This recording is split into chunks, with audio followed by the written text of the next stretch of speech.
Hello everyone, my name is Victoria Baltierra, and today we are going to be talking about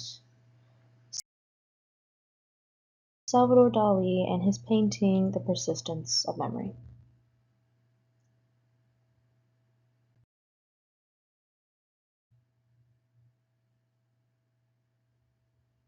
So Salvador Dali was one of the most influential artists of modern art, particularly in the Surrealism art movement. He was a very big figure then and continues to be a very big figure now in the art world. I will be using his Persistence of Memory, painted in 1931, to illustrate this. Today we're going to be diving into what inspired him to delve into surrealism, what was the meaning of his art style, and this piece in particularly, the story behind it. And as an artist and creator, how did Salvador Dali make such an impact on the world even today after so many years?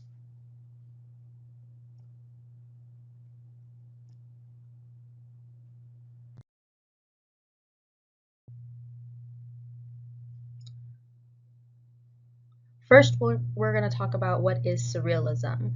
Surrealism was an art movement that first started in the 1920s. It was characterized by really trying to depict the dreamlike subconscious mind. It explored dreams and fantasies and irrational thoughts. It used techniques such as automatism, which is the act of allowing the hand to move in any direction it really wanted to, really giving the subconscious mind a means to create art. It also accomplished this by using a lot of collages and dreamy imagery all around. Surrealism aimed to really break free of what was considered traditional art at the time. There was a lot of artistic constraints and norms that surrealists really wanted to separate themselves from. This often resulted in artwork that was very strange and really challenged what was considered reality and what was considered rationality. A lot of artwork from this time was considered illogical and very confusing for a lot of people to really comprehend. Salvador Dali was a very well-renowned Spanish surrealist artist. He was alive from 1904 to 1989. He was most known for his eccentric and imaginative work. Salvador Dali did a lot of work, not just with painting, but with videography and photography as well. He really made a name for himself in being this very eccentric and crazy and a very curious man, a very curious mind. He created paintings and sculptures and other artwork that challenged what was considered conventional at the time. It really set itself apart from traditional art and explored the depths of the unconscious mind. His flamboyant personality and also his very distinctive mustache, which is what is on my little pointer there, also made him very well recognizable even after so many years. His unique art style and vision continued to captivate people all over the world and even continue to captivate scholars to this day. Even growing up myself, my mother is a huge fan of Salvador Dali and has several of his paintings all over her home, so I grew up really questioning what was the intent of Salvador Dali, what did his artwork really mean. I viewed his paintings such as this one, The Persistence of Memory, as well as Swans Reflecting Elephants, and many, many more throughout my life. Salvador Dali is such an influential artist that he is even a commonplace name in many people's households. Why surrealism? What inspired Salvador Dali to abandon what was considered normal and correct at the time to delve into this more subconscious mind and the subconscious creation of artwork? If you know this meme, it is someone seeing a poorly done art project and calling it Picasso. All jokes aside, however, it wasn't a meme nor was it Spider-Man that inspired Dali to delve into the surrealism art movement. although it was Picasso. According to Single Art, a website and organization that promotes artwork and oftentimes writes articles for educational purposes, state that Dali spent some time in Paris after shortly getting kicked out of art school. During his time in Paris, he would run into Picasso and become inspired by him. Later on, he produced a portrait of Picasso that you can see here, done in 1947. His first work within the Surrealism art movement, however, was Apparatus and Hand, done in 1927. This was inspired by Sigmund Freud, though we're not entirely sure how. We do know, however, that Sigmund Freud did do a lot of research into the subconscious mind, him being a very famous psychologist at the time and even now. Much of his work does delve into dreams and what they mean. So this could be what inspired Dali to step into the Surrealism art movement as well, his fascination with dreamscapes and the dream world, so to speak. With Apparatus and Hand, you can see where he looked at cubism. Many of Dali's earlier works were, in fact, cubist type artwork. In this painting, we can see the sharp edges of the main piece in the middle, the apparatus. It also has a very blocky form to it as well, and at the bottom right-hand corner of the painting you can see a woman that is definitely depicted in that cubist style. She is very flat dimensionally and has very sharp edges and sharp angles. However, more towards the center left of the painting, we do see a more organic female figure as well. This does signify that move from Cubism into Surrealism.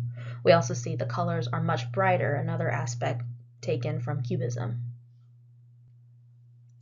This contrasts very well with his later pieces, such as the portrait of Picasso in 1947. In 1947, we see that he uses much more earthy tones and that things are much more muted and much more organic in form and in shape. We definitely do see how he takes a lot of liberty in depicting the human form as well. The piece almost seems to be melting, but yet also has some strong structure, such as the block on top of Picasso's head. It's very interesting putting these two pieces side by side, as we can definitely see both were inspired in some way by Picasso, one being an actual portrait of him, the other being much more cubist in nature. One could say that the greats inspired the greats.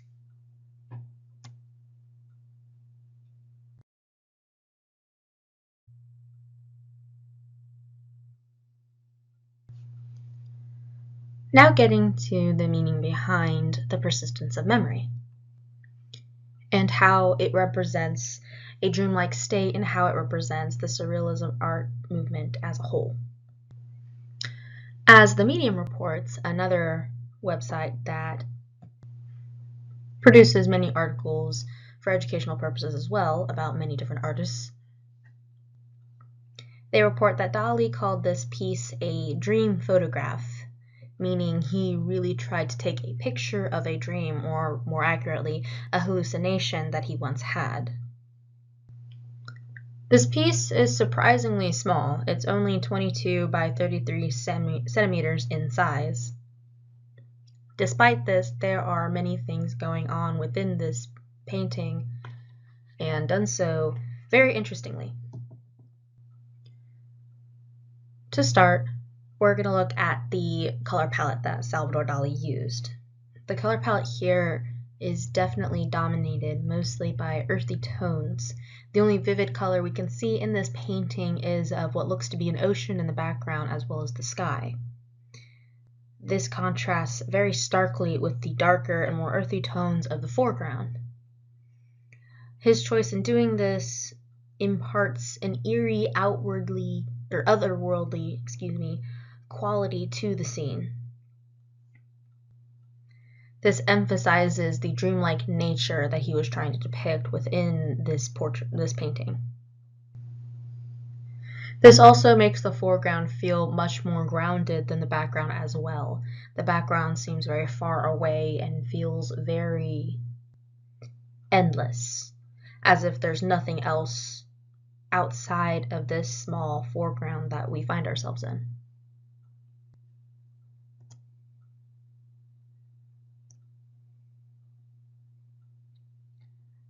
Digging deeper into the painting itself, first we will look at the most striking and most iconic part of the piece itself, the melting clocks. These melting clocks have made such a name for themselves within the history of our world, whether that be in media, in movies, or even in songs. These melting clocks can be found everywhere. In fact, my mother has a melting clock on her wall. And it is an actual functioning clock as well.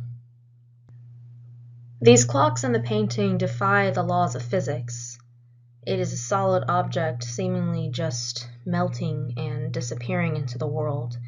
It does symbolize the fluidity of time and how unreliable of a measurement time really is.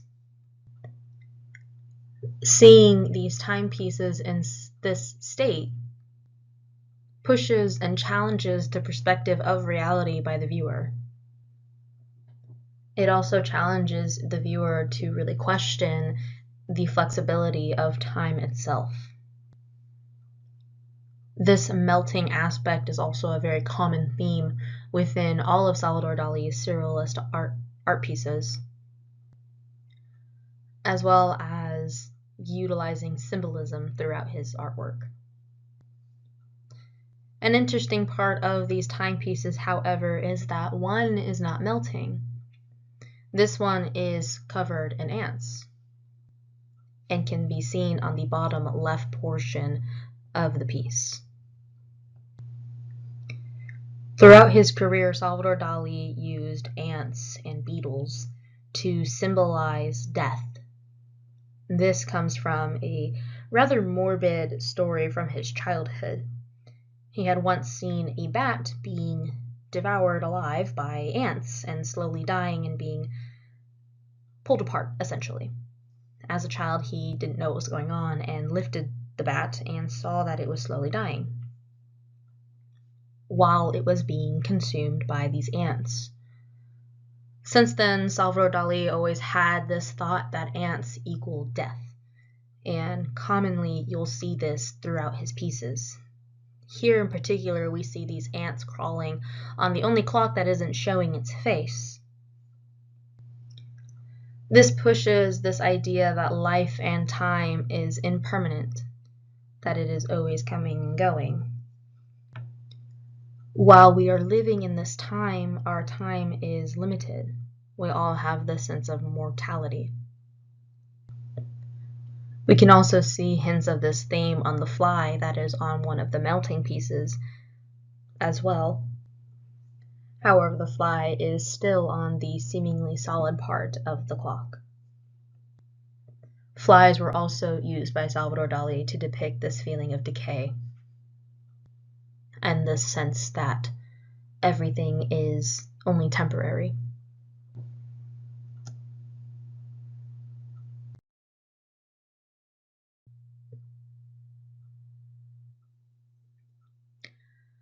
Dali was very known for putting himself within his paintings in one way or another, in some form of a portrait. In Swans Reflecting Elephants, we see a man in the top left corner of it. In The Persistence of Memory, we see this figure draped over what seems to be a rock. The website known as the Dali Universe states that this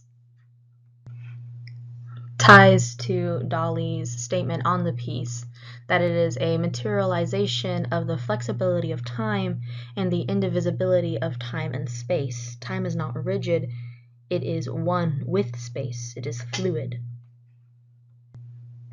This depiction of Dali draped on the ground with a clock draped over him really pushes this idea that this is in fact a materialization of what time is and how fluid time really is. The Museum of Modern Art, where the piece is housed, describes this bizarre creature as being insect-like, with insect-like eyelashes and a snail tongue. The enigmatic presence of this figure while being draped over rocks, very solid rocks in fact, blurs this boundary between this hardness and softness that Dali implements throughout this piece and throughout many of his artwork. Some even go as far to theorize that this depiction of Dali is in fact symbolic to his quote-unquote memories of the womb. In many of his artwork as well, we can see this idea of birth and the trauma that we all have from birth. The clocks and watches scattered throughout this piece, with this seeming like fetus creature in the middle as well, also push this idea that the pre-birth experience of humans is timeless, which would also explain the title of the piece, The Persistence of Memory. Dali truly believed that we all had this memory of being born that we don't consciously remember, though our subconscious holds on to.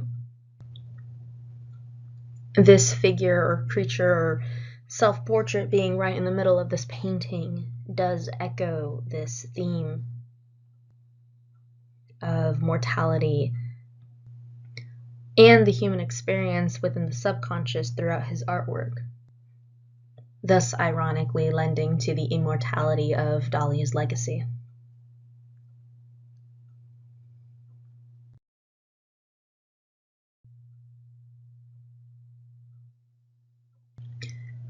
The Persistence of Memory is considered a masterpiece not only in the surrealist art movement, but throughout the art world even today. This piece really invites the viewer to explore their own subconscious mind and really think about the fluidity of reality and of aspects of this reality that we live in, such as life and death and time. Dali accomplishes this in The Persistence of Memory by utilizing techniques, symbolism, and his own imagination to create this dreamlike world. And even after so many years, Dali continues to inspire and continues to be one of the most influential artists of the surrealist art movement and of art history as a whole. Thank you for watching, and thank you for your time. I hope you learned a few more things about Salvador Dali and The Persistence of Memory. I had a lot of fun putting this together and enjoyed learning more about this artist that has haunted my dreams and my nightmares for many, many years. Thank you.